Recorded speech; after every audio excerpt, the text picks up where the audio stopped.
Hello, everybody. It's John Wydogen, and this is the Natural Freedom League at naturalfreedomleague.com. Here today, November 3rd, with my producer and co-host, Chill Will Keller. What's up, everybody? Welcome. Yeah. See, I'm producing too. Cowbell, snare. And we have along with us today one of our homeboys, Jason. What's up, Jason? How you doing, guys? What's up, brother? Yeah. Jason, speaking of being a producer, I've heard you say that like you used to work in like entertainment, kind of like doing like setup and stuff like that. Yeah, set decoration mostly, but I used to build sets and do a lot of set decoration for motion pictures, yeah, Marvel movies, big feature films. I didn't know that. I'm super jaded about the industry. I don't like to talk about it. I'm trying to get out of it. Yeah.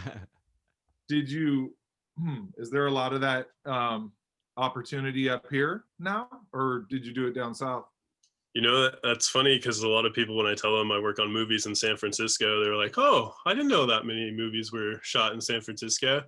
And there aren't. I usually, typically in the past 10 years, I've gotten one or two a year, maybe 2 movies and a TV show. And that's kind of kept me going. But most feature films will come to San Francisco to get all their exterior shots, their beauty shots.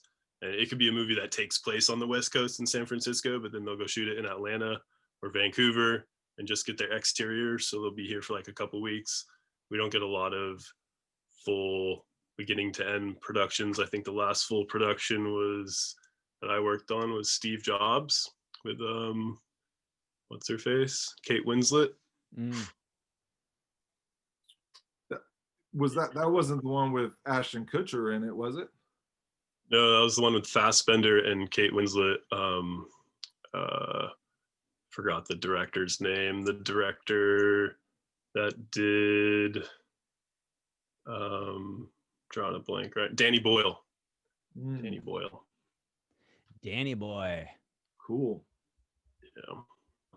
All right. Well, we're glad to have Jason here today to kind of discuss with us our idea of conspiracy heresy and the idea of, which we talked about in the first episode, conspiracy heresy, consciousness theorist versus conspiracy theorist, talking about the idea that really everybody is some form of a conspiracy theorist, that we consider ourselves consciousness theorists because we are looking at, pattern recognition, and we're just seeing that like something is wrong, and we're trying to figure out like what the problem is, and so that's how we look at the world. And then the other type of conspiracy theorist is the coincidence theorist, which they still look at events and see that something's wrong, but they take the official government narrative and they just kind of chalk things up to coincidence. So where people who are conscious, looking at these, consciousness theorists, we're looking at it from a conscious perspective, like, no, something's wrong here. There's a reason why building 7 fell and nothing hit it, and that's not supposed to happen. And so, you're using your conscience and you're using your consciousness to decipher what's going on in the world around you. And a lot of people land on the side of coincidence theorists, where they just take the official government narrative and but that's still a conspiracy. I mean, the official government narrative of 9/11 is that, a bunch of terrorists conspired to hijack airplanes, crash them into buildings, and that's a conspiracy. So so from there, we talked about that in episode 1. We went over some different terms that I kind of came up with, like I'm calling the ruling class the corporate sorcerers, and there's some other ideas, but official government narrative versus the alternative collective narrative. We really talked about the idea of disinformation and how you need to be skeptical as you're looking at these things, that a lot of the information they give us is meant to throw us off. It's like they give us different conspiracy theories to get distracted with. So that's the basic idea of episode 1. And how I wanted to go into episode 2 is an incident I had with my uncle, who I think what we were talking about was the Bush family. And I was saying how I had just seen this news footage about how the guy who shot Reagan was associates with one of the Bush brothers. Okay. And it was like a news report on like Channel 7 News, like they went to high school together, something like that. So there's many things I could tell my uncle about George Bush, but that was just the story that I had most recently heard. And so I brought it up, and my uncle was like saying it was crazy. And then he somehow JFK came up, and he had watched this show on like A&E or something where it showed how the magic bullet theory, it was a computer model. And I had seen the show, right? And the bullet goes through Kennedy and then goes into the governor and then comes, and it's like, and my uncle, who's a smart person, was like, he believed this, like this was proof to him. And so anyway, he made a comment to me where he said that, the problem with conspiracy theories is if you believe in one of them, then you're susceptible to believing in all of them. And my thought, which I didn't say to him, but I wish I would have, is, well, it's really all one conspiracy, right? Like there's one main conspiracy that consciousness theorists are really focused on. And then there's a lot of peripheral conspiracies that matter, but the conspiracy that we are concerned with and that we are resisting or competing against, I guess, creating an alternative narrative, is the agenda to create a one world government, a technocratic society, 1984, Brave New World. Like that's the main conspiracy.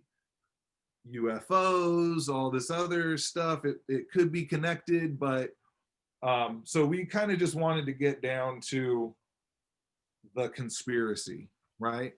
And so I know I've been rambling a lot, but I'm going to say one more thing. This was the list I made of conspiracies. So I'm just going to read them out, and then I'll maybe stop myself at a certain point. JFK, Martin Luther King, Malcolm X, those assassinations, RFK, his assassination, 9/11. I wrote corporate sorcery, pesticides, pharmaceuticals, vaccines, climate engineering, fluoridation, mass poisoning of the population, slow kill depopulation plan, Project Paperclip, science, Area 51. And then it goes into a little bit deeper stuff. I put the 12th planet, ancient origins, stuff like that. But I think up to where my list had Area 51 and all of the sort of historical events of the last 100 years, 200 years or so, and who we can identify in those roles, in those corporations. That is where we're jumping off today. Excellent. I'll real quick, I want to say something about um, what happens when people do not consider conspiracies, right? And taking just the mainstream narrative, just believing in something that you've been told. It's really a mental abdication of responsibility, right? You're just saying, okay, that's good enough for me. I believe it. And you're not really making the choice, the logical choice to think about it or look into it for yourself. And that's why there's so much pushback, right? That's why there's so much conspiracies out there, and they carry so much weight, and they're talked about so much. That's because these people are recognizing patterns and speaking on it, and you can make those connections, and then you can adjust your perception to what is actually going on. So that's what I wanted to say about that. So ultimately, by not researching things for yourself, you're doing yourself and everybody, in my opinion, an injustice by abdicating your responsibility. Yeah, I totally. I like to say in the age of information, ignorance is a choice. Like it wouldn't take you 5 minutes of research to find out that there's small factions of families that go back thousands of years that have literally been in control of everything for a long time, and you can find their names, you can find the groups they're a part of. It's not hard to do. It's something I talk to my girlfriend a lot about. It's like, what's the difference between people that want to do the research and people that don't, besides that sense of apathy that so many people have? And I don't know, maybe it's curiosity, maybe it's people are lazy, people are scared. All of the above, probably. Yeah, combination. Yeah, the Comfort and information is safety. there. And people don't like their bubble getting burst and actually, facing the truth of themselves. It's like looking in the mirror, and they just don't want their paradigm to be rattled. So Well, and the classic response is, um, I don't think I want to know. mm, People will even say that Mm, to you. Like, if the world is that bad, I don't want to know, or I don't want to believe that the world is like that. Which right. obviously is that goes to a deeper issue that we are also trying to deal with in terms of getting people to wake up, but just having the mindset of why it's important to know the truth, um, and yeah, what the results of not knowing the truth and not living, to stop living a lie, stop playing make believe. um by doing that, you are contributing to the problem, you're perpetuating the crime. Yeah, it's probably the hardest pill to swallow for a lot of people, is that most everything you've been taught prior is a lie. A lot of it, everything you've been taught in school is a lie. Um, and in not wanting to know, you're preventing yourself from having responsibility to do anything. And if you don't, like you said, people say, I don't want to know. Well, they don't want to know because they don't want to take responsibility for their own actions. If you do know, then you know that you are consenting to it in one way or another. And if you're aware of what you're consenting to, there's no way you can like feel good about what we're contributing to, in the context of this agenda, the new world order, buying into it, playing along.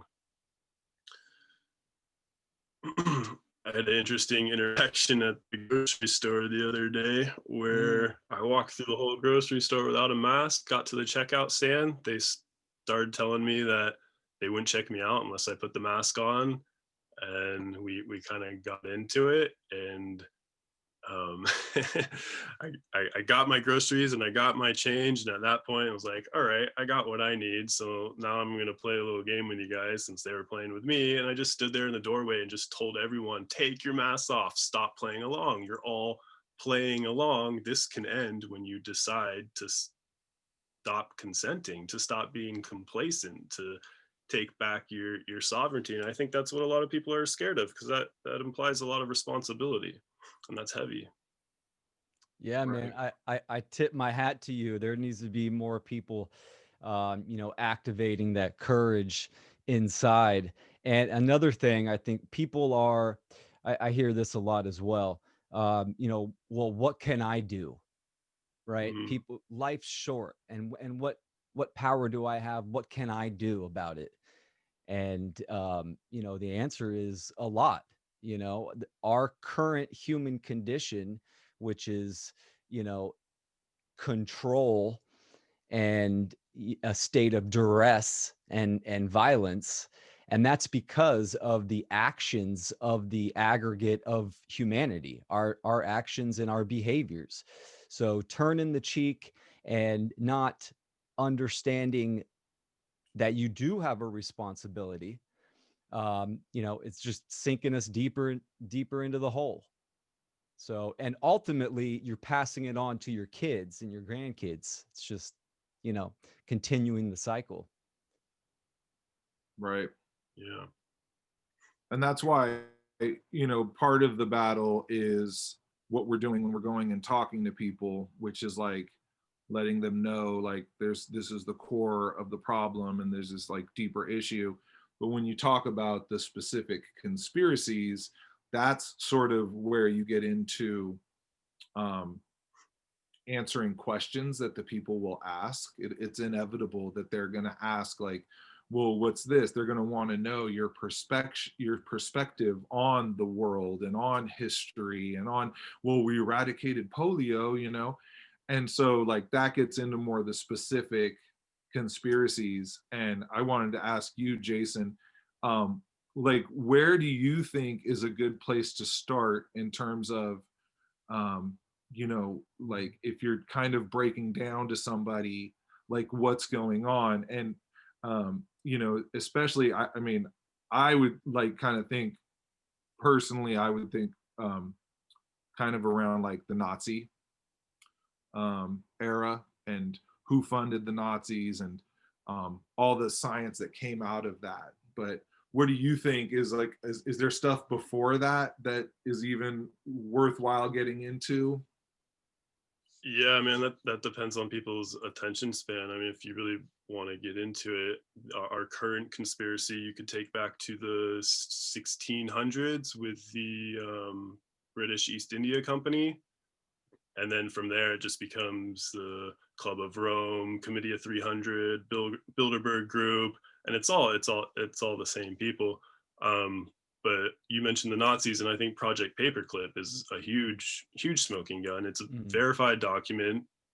Kissinger's all over it. He's talked about it. It's not something that's really deniable.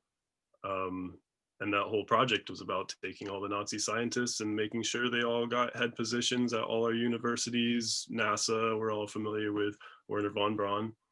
Um, yeah, Project Paperclip, that's the easy one to get into. And I think one of the easiest ones to talk about, because there's so much evidence, is 9/11, Building 7. Um, for anyone to to deny the fact that Building 7 was imploded over nothing. What was it? Larry Silverstein said, we decided to pull it, or something Mm. like that day. Yeah. Which is like completely ridiculous, because to just pull it, you would have to have it, lined with explosives, which I'm Weeks in sure the takes, preparation. Yeah. what, a month or something, like maybe less. But to line a building with explosives, you don't do it the day of, and you don't do it the day 9/11 happens. Yeah, and it was at the BBC that reported it like a minute and 20 seconds before it went down, and it just goes down like a perfect demolition, you know. Hmm. And there's professionals and people with just years and years of experience. I mean, there's books written on it. There's a plethora of information, and 9/11 is the turning point for a lot of people, and it single-handedly woke up a lot of people too, or made them become aware to start looking into things. And that's definitely a good place to kind of bring up to people, because it's recent enough for people to kind of understand. um One of my go-to's is definitely Project Paperclip, because then you can start laying it out, the timeline. But yeah. Yeah, 9/11 for me was actually, I was a little young when it happened. I think I was in middle school or early high school. But when I finally did get into conspiracies, it was a video that my friend showed me. I think it was a Alex Jones documentary, but all I needed to see was like that 1 10-second clip of the the windows blowing out before the building was falling, just one after another blowing out. That was literally, that was all I needed to see. I was like, oh, Yeah. I know what happened there. Yeah, Yeah. for sure. I Good point. remember for me, I was in college. I was like late 20s, and I remember waking up that morning and going downstairs and watching it, and just I remember kind of getting into a trance. That's how I feel in hindsight. I just was watching it, and my roommate was there. Everyone was talking about it. My sister had called me in the morning to tell me it was going on. And then school was canceled for a few days. And then when we went back to school, I took sociology. I went to Humboldt State, so pretty liberal. I had this teacher who she said, when George W. Bush talks about us against them, I don't feel like I'm a part of us. And it was like her saying that made me like break out of the trance a little bit and start thinking like critically. But I didn't even think like those buildings shouldn't have fallen. I didn't realize that till like you, I saw a documentary a few years later and it broke it down, and I'm like, oh yeah, that doesn't make any sense. Not just building 7, but the two buildings collapsing the way they did, that doesn't make any sense from being hit by an airplane. And especially when you hear they're built to withstand a hit from an airplane. If anything, it would maybe topple. There's no reason why all of this would crumble. Crumble. um is it Judy Woods, When the Towers Fell? I I think I think that's the correct author. She's got some presentations as well. But yeah, she gets into a whole book, just lays it out, and really dives in deep with the directed energy weapons, and even doing tests on smaller scales, of course, of how it can vaporize, into dust. And it's just incredible. So that's another angle that I like to get into. And I'm pretty Yeah, sure for it's sure. Judy Woods. Watching those towers get pulverized and, like you said, turn to dust, it kind of, I mean, there's a lot of, I think maybe people are missing common sense, because like anyone with a little bit of common sense sees that in real life and like, airplane, really? The only 3 buildings in all of history to collapse from fire, like that's a little fishy. And it's funny because even Donald Trump went on a radio show like after 9/11 happened and was talking about how he knew the designers of the buildings and that they were specifically built to withstand an airplane impact. And I think he alluded to it being some sort of conspiracy. I'm sure. I'm sure he was in the circles of people who knew. Yeah. Plus, Which the also, sorry, Pentagon gets. Oh, go ahead. as you say, which also begs the question why they're still saying to release the internal documents on 9/11 would be a national security risk. National security risk to who? I feel like that implies that the people who are responsible for 9/11 are still in government. Otherwise, who's the risk to? Yeah. Yeah. Yeah, I think that, you know, I think everything that we're going through, hearing on the news, the focus on Donald Trump, the circus around Donald Trump is all propaganda to keep us from looking at 9/11. You know, because when Obama became president, you know, that's probably the last time I kind of like had hope that maybe he was an outsider, something like that. But once he didn't go after the Bush administration for any war crimes or anything like that, and then just continued the policies, then you kind of knew, well, you knew for sure that he wasn't out of the circle. He was in the circle too. And then,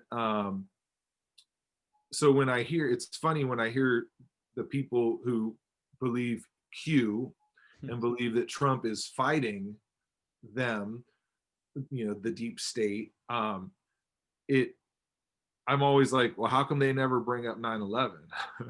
You know, if they're talking about Obamagate and Russiagate and all, you know, Obama spying on Trump, and but they don't ever talk about 9/11. No one ever brings that crime up. And it's like, how is any of this worse than what happened there? Even if you just said just from starting the two wars.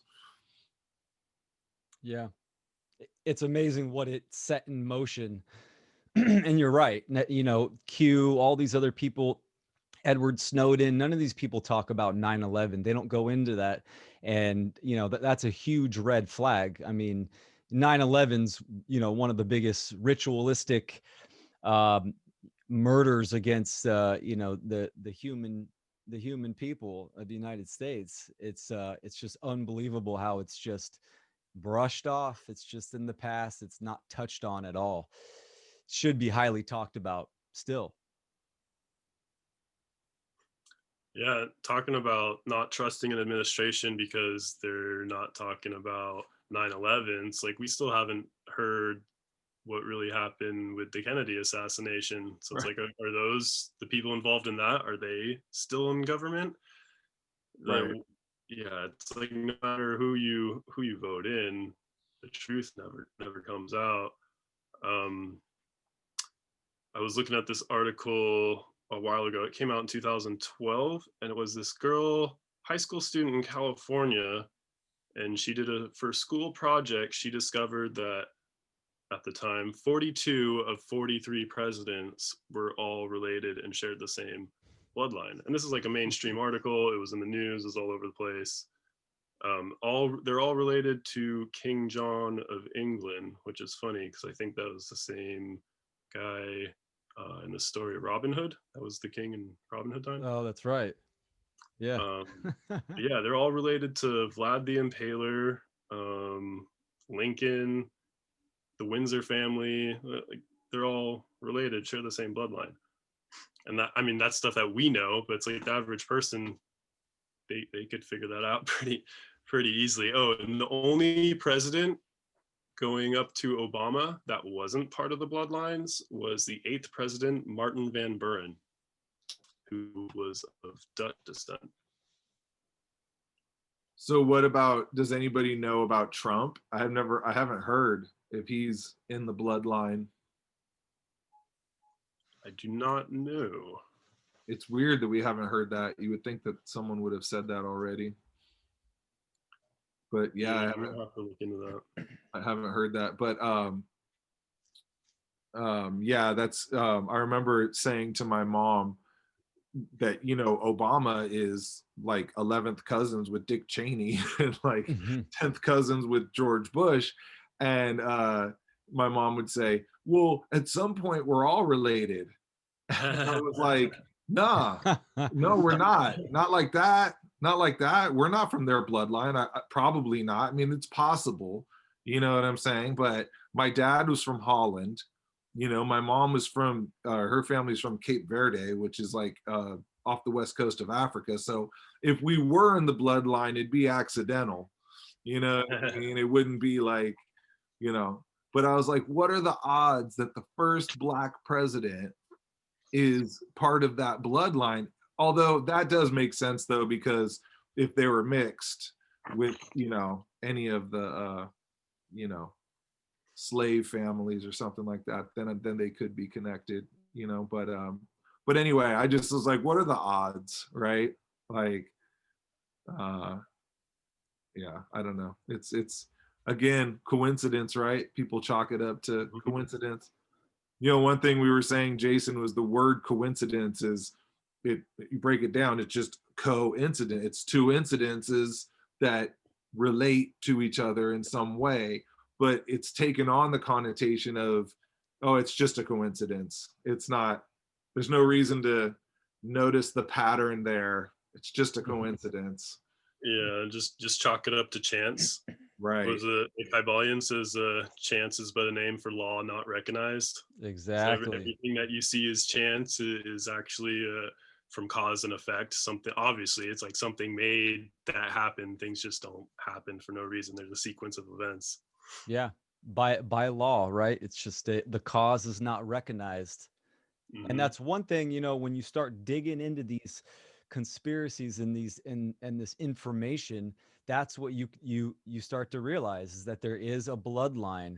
You know, these are the kings of old, and it's just they're just passing the power down, and then it restructures from you know, kingship to government, and but still the generational um bloodlines are still in control, because they, you know, they hold that valuable knowledge of human psychology. So, you know, the reason why people don't talk about 9/11 is because they know that they can distract the people, and all they have to do is just wait 10 years and it will be forgotten, probably less than that, you know. It's all mind control through media, television. Like I was telling you guys before we started this podcast, I was revisiting an old movie, well, not that old, 2001, Josie and the Pussycats, and it's all about how the music industry has teamed up with the Defense Department to put subliminal messaging into music, and everyone's favorite artist is really tell them to obey and to comply, like they live, right? He puts the glasses on and just says obey, you know, God, your money is God, get married, have kids, the American dream. Yeah. There was a good documentary, I think that came out earlier this year, In the Shadows. I might have the title wrong. Oh yeah. Behind the Shadows or Within the Shadows. I'm not sure on the title. Out of shadows, out of the shadows. It's something like that, but still really good documentary about that, the subliminal programming and predictive programming they use in the mind control, they use in television, in Disney, you know, and for the youth, and just, you know, in mainstream media and all that. And it's just mind blowing that, you know, these tactics that they use and these strategies to get you, to manipulate you, you know, they're social engineers. So, You know, speaking of distractions, I've been thinking about that lately. I was kind of not in the spirit of Halloween this year, and it's really bothering me seeing people like talking about sports and just stuff that doesn't matter, you know, like, and you know, I mean, I'm not like being super judgmental. I do have my you know, my vices, but it's kind of crazy when you see that. And I was thinking about the holidays and how the holidays, the way they have them, and the consumer culture keeps it to where you always have, every month or so there's something you have to do. There's a birthday, there's a, you know, something you got to buy, something you got to do. And like it's like, I feel like that's by design, you know. It's like it's done in a way to like keep, like you have to do, it's done in a way to be stressful, right? And then I was tying that into the elections and all the energy that zaps out of us, right? Even if you're trying to not participate in it, you know, it's just like, I mean, especially being on social media, oh my gosh. But, you know, it's like they build you up to this thing, and it's this thing that you have to sit and like waste your mind thinking about. So you're not thinking about the actual problems going on in the world and the actual crimes being committed right before your eyes that you're just allowing to continue. Yeah. The ultimate distractions, right? Distract you from looking at truth and turning within. It always keeps you externalized and separated, right? They always got to get you with the or you get yourself with the ego attachment and ego identification. That's why sports are so popular. Yeah, I think Aldous Huxley calls sports the opiate of the masses. Ah, nice. Yeah. I mean, there's a good clue right there for you too. All this stuff was written about decades and decades and decades ago, and talking about talking about psychology. It's like all those guys were brought over here during Project Paperclip, and that was the whole premise of the program. Like, let's go get all those psychologists, all those Nazi doctors, all those scientists. They've got a wealth of information because they've been able to do what nobody else in the world can do, and that's use humans as subjects to do whatever you want to them. And yeah, like you were saying, John, it's like almost like this was all by design. It's like it was absolutely by design. They all figured some stuff out about the human brain and human psychology, and they put that to work. And it's, sorry to say, it's working by far. You can see it when you just leave your house. It's like 50% of the people out there are totally mind controlled. Yeah. Yeah. Absolutely. Yeah, I was thinking about the fact that with Project Paperclip, it's what I see that when I say starting with the Nazis, what you see is this buildup of technology, military power, military strength, and this like you know, everyone funds it, right? U.S. companies fund it, right? And this buildup of technology, and it gave them the excuse to do these experiments on people, right?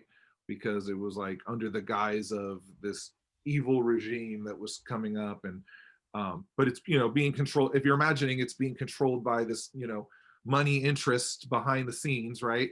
And they're building up this, you know, military and technology, and then they have this war to spend, you know, make money off of all the technology they're making, and then they have them lose, or one side lose, but then they just spread everybody out, right? And they started the Cold War, but they kept that technology going. Um, you know, and like that, you know, ultimately, I think behind the scenes, perhaps USSR and USA are the same thing, you know, the same like giant entity of technology and weaponry that's really controlled by these families and whoever behind the scenes. I was just thinking the way that they do that, they fool us. They think, okay, it's the Nazis. Now the Nazis lose. Now this US is this power, you know, it's like it just got transferred over to them. But like I feel like the USSR was sort of like this competing power, but kind of like they were maybe the more dominant one, but we didn't really, like, we weren't told that. We were given, you know, because of our culture, we were just like, you know, egoic, and that was who we were. So, but anyway, my thought is how they move it, they trick you. It's a trick. It's the same power rising, it's the same empire, it's the same prison being built around you, just with a different name. And what I've found in studying, especially like David Icke, the corporations do that, right? So you'll have a corporation that, you know, is funding, you know, wars and building weapons, and then they'll change their name. And it's, you know, but it's the same group of people. And I know, Jason, you have some information on that. It'll be interesting in other episodes, you know, where we can get even deeper into like who each one is and what each company is. But yeah, I just was thinking about how they play that kind of trick on us, where they, it's you can never really, you can trace back who it is, but they make it hard. They move it around. They change the names. Yeah, I mean, the best way to win a game is to own all the teams that are playing, right? So that's kind of like what they've been doing since the beginning of time. Just they own both sides and they're playing them against each other. It really doesn't matter who wins, and I feel like they don't even care who wins. Like United States, Russia, like whatever, they don't really care, because ultimately it's the same guys at the top of the pyramid. And it's funny how everything comes back to hermetic principles, because like everything's macro micro, right? As above, so below.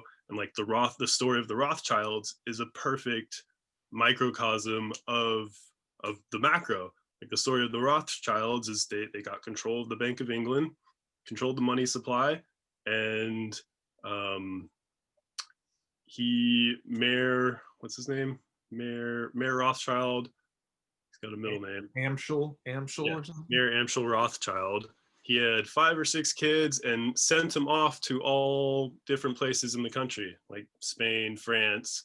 And that's kind of what they do. It starts at the top and they send their guys out everywhere. It's compartmentalization, right? So then you have one guy at the top of every company. A company is whatever, 100 people, but the guy at the top, he's, connected to the next top of the group and the next top of the group. Pyramid structure. We're familiar with the pyramid. It's there for a reason. It's a symbol for a reason, Absolutely.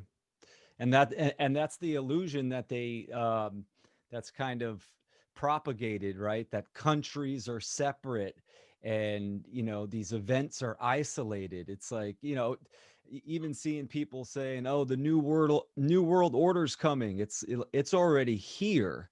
It's government as a global technocratic unit that's working in tandem with each other. It's just one unit, and everything now that's going on is just pulling on the rope for control and just closing the fist. But how is it possible that no one would tell? How would they pull that off?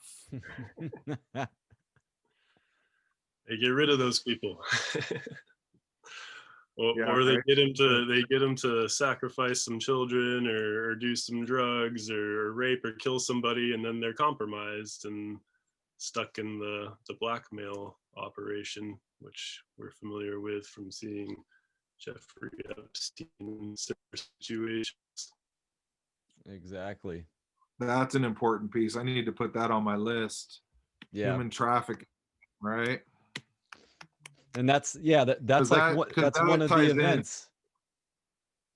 Go on. That ties into MK Ultra. Mm-hmm. Yeah, for sure. But people think that they think that's an isolated event, right? So they don't go any further. They just take a little bit of information that they've been given, and then they stop there. They're just halfway going into the research. Like Jeffrey Epstein. Oh man, that's it. They're Trump saving the kids, and they think that's the end, and it's going to work out. Like they're going to win. But in reality, it's like Epstein's just a minion. That's just one crumble that they just gave the public so everyone would look that direction and get distracted. The reality is the trafficking of children has been going on for millennia, and it's going on everywhere. And there's thousands of Jeffrey Epsteins. So. Yeah, the human trafficking and the sacrifice of children, they've they call them virgins, right? In history, it's the sacrifice of a virgin. Well, what do you think a virgin is? A virgin's a child. And that goes back to every major culture in modern history. They've all sacrificed children to their gods, their deities, and we can talk about that another time. And I think the only difference between them and modern society is that we're doing it, or we're not doing it, but they are doing it in the dark now. Like it used to be an open, accepted thing. Oh yeah, we gotta grab the firstborn, you know, kill them so the gods give us a good crop this season. And yeah, if that was happening out in the open, people would not be okay with it. So that's why they do it Yeah.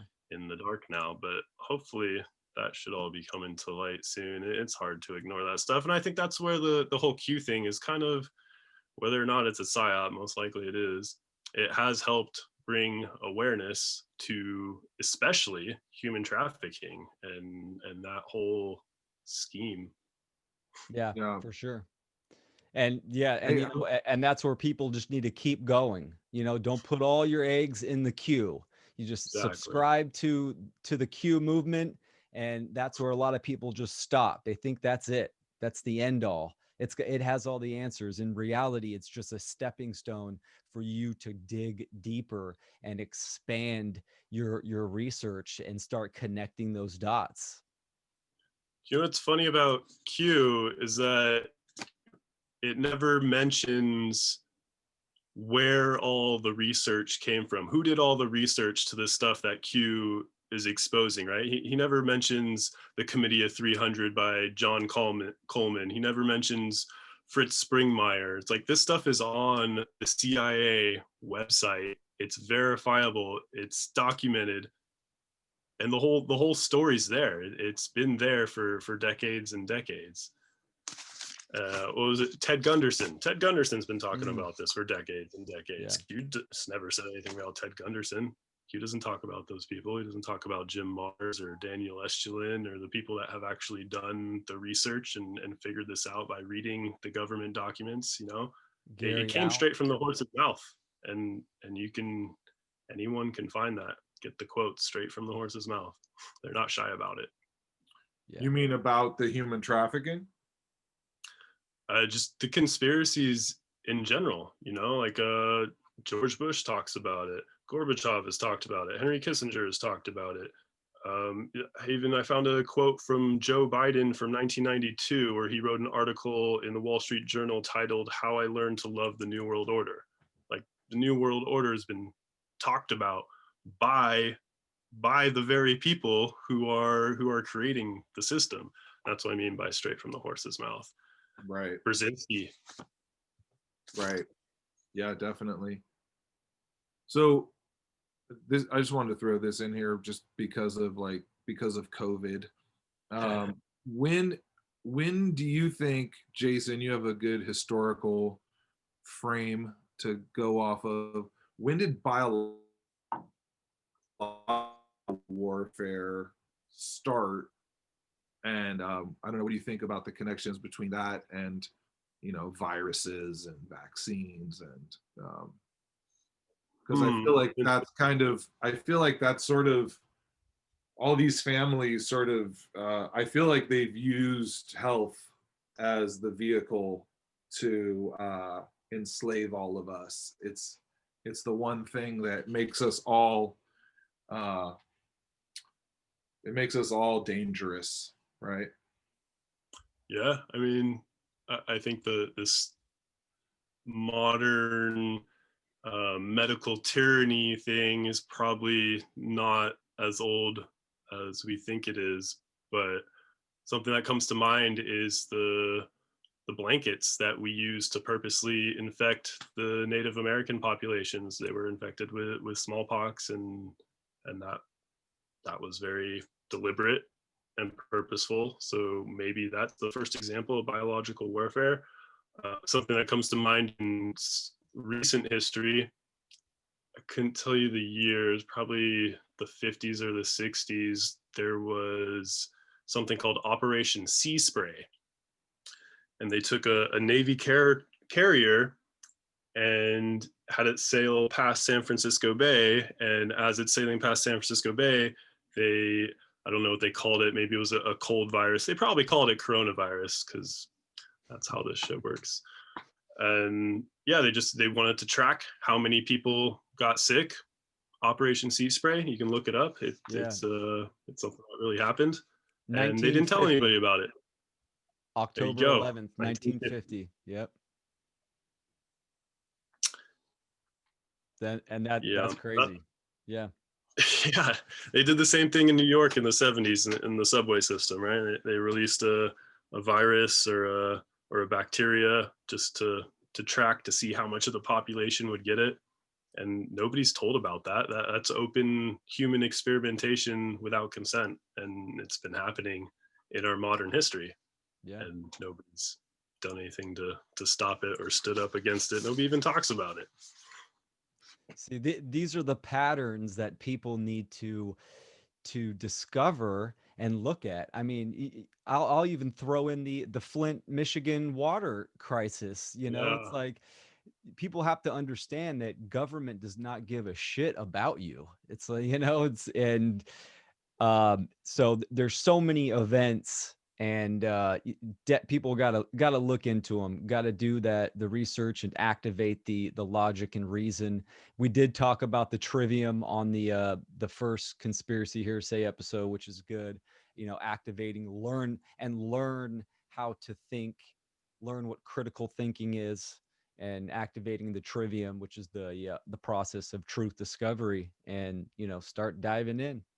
And you know, it's hard for a lot of people because people are heavily distracted with work and, you know, family. So I don't have the time to look into that. I don't have the time to do that. You know, it's it's a shame. And we're just gonna keep going down the hole that we're going down into, you know, with control and all the issues, is because, you know, people aren't making those connections. They aren't making the change in consciousness, because by doing that, you change your behavior. You become more aware, change your actions, and then that's how you make change.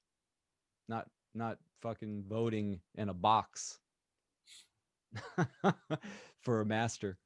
I think this angle is a really good one in terms of us talking to people, is making a list of all of the human experiments that you're talking about, Jason, that have been done to us unknowingly by the um, United States government, you know, and you know, no one's ever been held accountable for it, because I really do think that's what we're experiencing now. I mean, they've continued to do it. Even if, I mean, I feel like with COVID, they got to the point where they realized they don't even have to release anything. All they have to do is manufacture the reaction and the media, the reports about it, and obfuscate everything that way. So I almost feel like this one was like a dry run, just to see like what can we get away with just by manipulating like flu numbers um, and you know, maybe releasing like something small to have a few, you know, people get sick or whatever, but then from there just manufacturing it. But again, I don't put it past that they do have something they could release. I sometimes think that they're not as good as they, you know, pretend to be, or they present themselves to be so scary with these viruses. But maybe our immune system is a lot stronger than they had planned for, and you know, and knock on wood that that's the case. But you know, being a person that believes in the natural law and the you know, the laws of the universe, I do kind of think that we've been created to fight a lot of things. And so anyway, I don't know, I just think it's a good angle to talk to people about, because you know, it was like when I asked that couple, when did you start trusting the government? You know, do you remember the Tuskegee trials? And they had never heard of Tuskegee. Yeah. Even when they have, they'll downplay it. I've had Right. people downplay it like it's no big deal, and I'm just, how could you expect me to trust them because Bill Clinton apologized for it? Yeah. It's like MK Ultra. A lot of people are like, "Oh yeah, it was a real thing. We know it was a real thing, and it's documented." But they're like, "Shut down in the '70s. They don't do that anymore." Oh, okay, because the government told you they don't do it anymore. Yeah, Right. that's definitely a good reason to believe it's not still out there. Yeah. But yeah, as far as the experimentation, like we're living it right now. It's happening in real time, and Absolutely. being aware of it and awake to it. Um, Pretty interesting to see it in real time because we have all these historical references, and we are the subjects. Yeah, for sure. Um, and you know, that's why the social engineers, you know, they don't have to have all this advanced technology because they have knowledge of the human psyche and how it operates. So all they have to do is manipulate information, control information, and you know, they'll get their reaction, problem, reaction, solution. So What's interesting is you would think that as soon as we became aware of it, that should be a huge step, and I think it is, in terms of just knowing that these tricks and these games are being played against you. That's a huge first step. There was a guy who I used to be friends with on Facebook, but I had to just not follow, not be friends anymore because we just would always get into arguments that went nowhere. And it honestly was just irritating to me. I just felt like I'm not even trying to convince you. Like but I just felt like he came from such a place of ignorance.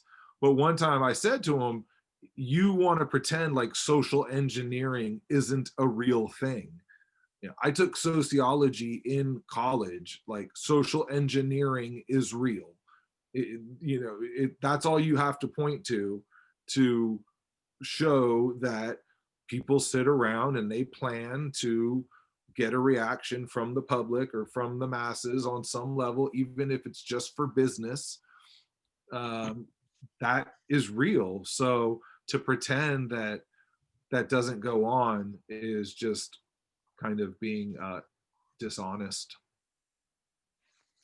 yeah. Yeah, they're called think tanks and roundtable groups, and we know the names of these think tanks and roundtable groups. They're the Bilderberg Club and the Club of Rome and Trilateral Commission, and then you got things like the Tavistock Institute and Rand Corps and Kissinger and Associates. That's all they do. That's all they do. They're all diplomats to some extent, and they get together and they decide how they want the world to go. And ultimately, that ties into the bloodlines.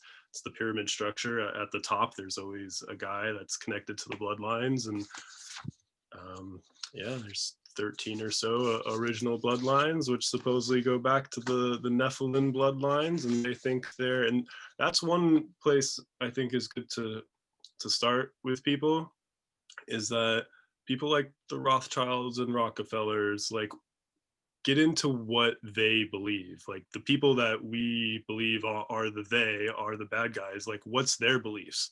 If you figure out what their beliefs are, you'll learn that they believe they're related to the Nephilim. They believe the Rothschilds believe they're descendants of Nimrod, and they basically believe that they're descendants of aliens or interdimensional beings or the gods of old.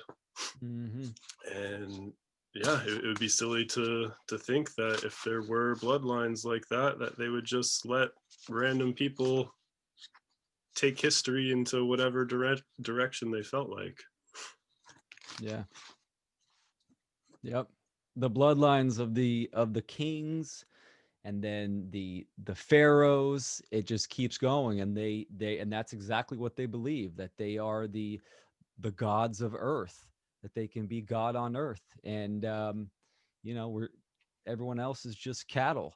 And ultimately, we're providing the currency, the energy for them, so they can utilize that to however they see fit.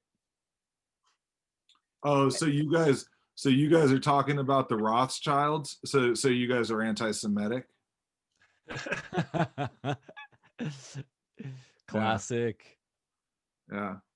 Yeah, that one is interesting because it's like if I was a detective and I was looking for who committed a crime and the person happened to be Jewish, am I not allowed to investigate just because they're Jewish?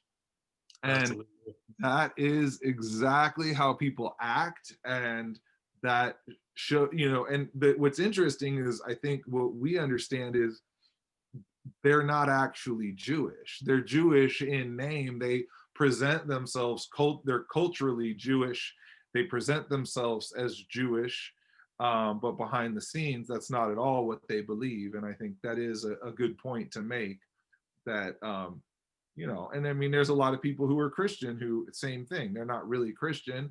They're just Christian in name and family, and then they go behind the scenes and they're Rosicrucians or they're Freemasons and whatever. Even though Rosicrucians is kind of a Christian thing too, but at least has some Christian symbolism. But point being, there's a deeper belief system that for most of these people.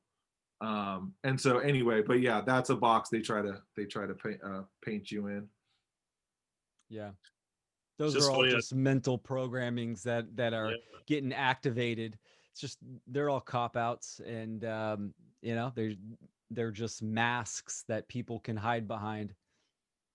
So it's funny that there's things that you're not supposed to talk about, right? You can't talk about the Rothschilds because that's anti-Semitic. You can't say that the Jews run Hollywood because that's anti-Semitic. But it's like these things are true. Why would they be saying that? You're not allowed to say that. That's taboo. It's like, that seems like a good direction to look in. If you're telling me that I'm not allowed to do that, it's probably the direction I'm going to go in. And that's kind of how I grew up. Anything somebody told me not to do, I was like, oh, so that's what I should do. So that instinct comes from way back for me. I've been questioning all this from the beginning because it doesn't make logical sense. If you use logic, you can kind of figure out that there is a big conspiracy. yeah. Well, cool, man. I mean, I think that that's a good place to call it quits. I think that we can probably listen to this and maybe think of another direction to take this discussion. But I feel like that was a good general covering of what the one true conspiracy is that we're really concerned about. And it is this creation of a one world government, which has been popularly known as the New World Order.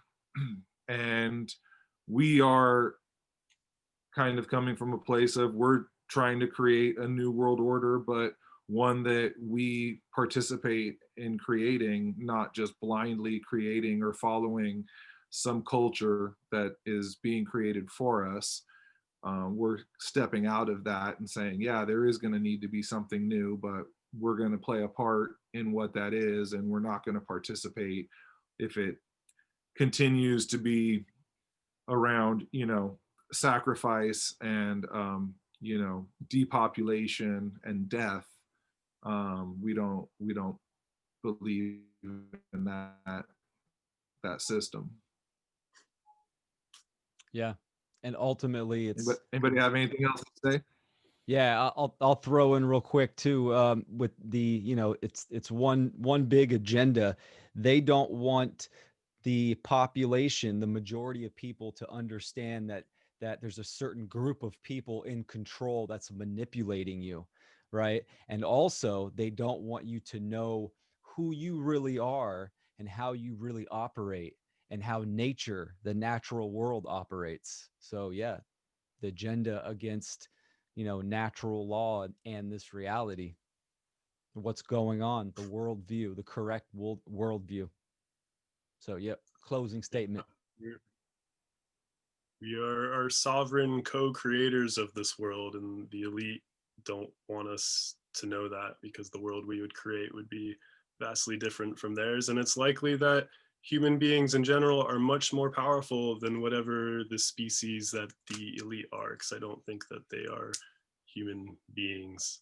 So yeah, we need to take back our rightful duty to become co-creators and not sit by apathetically.